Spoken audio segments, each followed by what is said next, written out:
नमस्कार, बहुत स्वागत है आपका न्यूज 18 के डिजिटल प्लेटफॉर्म पर। आज बात ट्रंप के टैरिफ टेरर की। दूसरे देशों के सामान पर टैरिफ लगाने के मामले में अमेरिकी राष्ट्रपति डोनाल्ड ट्रंप एक बार फिर पलट गए हैं। जी हां, अमेरिकी राष्ट्रपति डोनाल्ड ट्रंप ने कनाडा और मेक्सिको पर 25% टैरिफ लगाने के फैसले को एक बार फिर से 30 दिनों के लिए टाल दिया।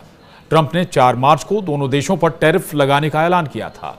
दरअसल 3 फरवरी को अमेरिका ने चीन पर 10% टैरिफ लगाने का ऐलान किया। इसी दिन कनाडा और मेक्सिको पर भी 25% टैरिफ अमेरिका ने लगा दिया। लेकिन जब ट्रंप के टैरिफ टेरर पर सवाल उठे तो कनाडा और मेक्सिको के टैरिफ को 1 महीने के लिए उन्होंने टाल दिया, जबकि ट्रंप सरकार का चीन पर लगाया टैरिफ बरकरार रहा। दूसरी तरफ चीन ने खुलकर इस पर सवाल उठाते हुए कहा कि इस मुद्दे को वो इंटरनेशनल फोरम पर उठाएगा। लेकिन चीन अंतर्राष्ट्रीय फोरम पर मुद्दा उठाता उससे पहले ही ट्रंप ने मार्च में 10% टैरिफ लगाने का फिर से ऐलान कर दिया, यानी कि अब चीन पर डबल टैरिफ।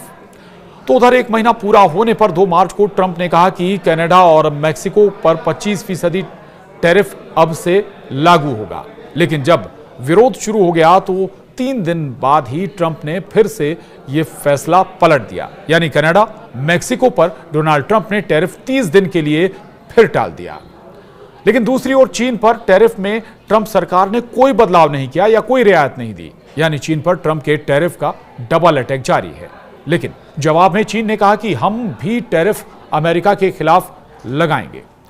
इतना ही नहीं, न केवल अमेरिकी सामान के खिलाफ चीन ने टैरिफ लगाया, बल्कि कुछ अमेरिकी कंपनियों को गैर भरोसेमंद की लिस्ट में भी शामिल कर लिया।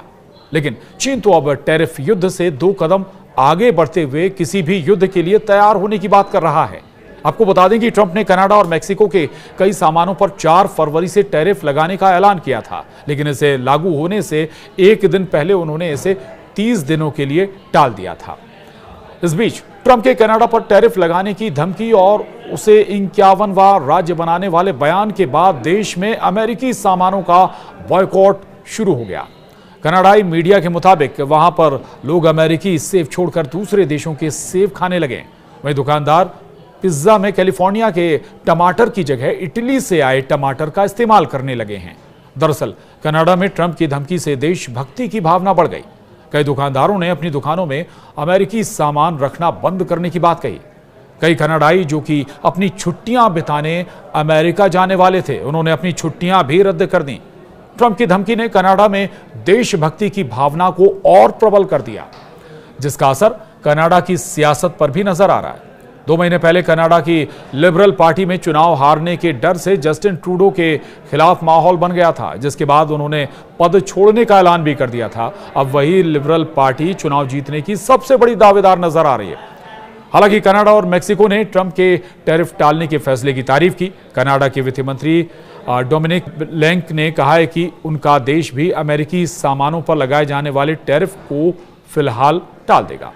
आपको बता दें कि टैरिफ जंग का असर अमेरिकी शेयर बाजारों पर भी पड़ा है। 4 मार्च को ट्रंप के टैरिफ लगाने के बाद कनाडा ने भी अमेरिका के $20.5 बिलियन के सामान पर टैरिफ लगा दिया था। इससे पहले मेक्सिको ने धमकी दी थी कि अगर अमेरिका ने अपना फैसला नहीं बदला तो वे भी रविवार से अमेरिकी सामानों पर टैरिफ लगाएंगे। हालांकि अब मेक्सिको की राष्ट्रपति क्लाउडिया शिनबाम ने इस फैसले के लिए ट्रंप को धन्यवाद दिया, लेकिन इसके पहले अमेरिकी बाजार में गिरावट शुरू हो गई थी। दरअसल कार कंपनियों ने फैसला टालने की अपील भी की थी ट्रंप सरकार से, और कार बनाने वाली कंपनियों ने ट्रंप से गुरुवार को टैरिफ का फैसला टालने की अपील की थी। उन्होंने कहा था कि कार पर लगे टैरिफ से उन्हें काफी नुकसान होगा। हालांकि ट्रंप ने यह कहा है कि कोई भी राहत कम समय के लिए फैसला टालने का मकसद कार निर्माताओं और कार पार्ट्स के आपूर्तिकर्ताओं की मदद करना है। उन्होंने कहा कि वे 2 अप्रैल से कनाडाई और मैक्सिकन प्रोडक्ट्स पर टैरिफ लगाने वाले हैं। लेकिन इतना जरूर है कि विश्व के कई देश टैरिफ की जंग में फंसे नजर आने लगे हैं। तमाम बड़े देश हैं, इनमें बड़ी अर्थव्यवस्थाओं वाले देश हैं और इनमें भारत भी शामिल है। देखना जरूर होगा, ये चैलेंज जरूर है कि कैसे इस टैरिफ जंग से ये देश बाहर निकल पाते हैं। आज के लिए इतना ही। नमस्कार।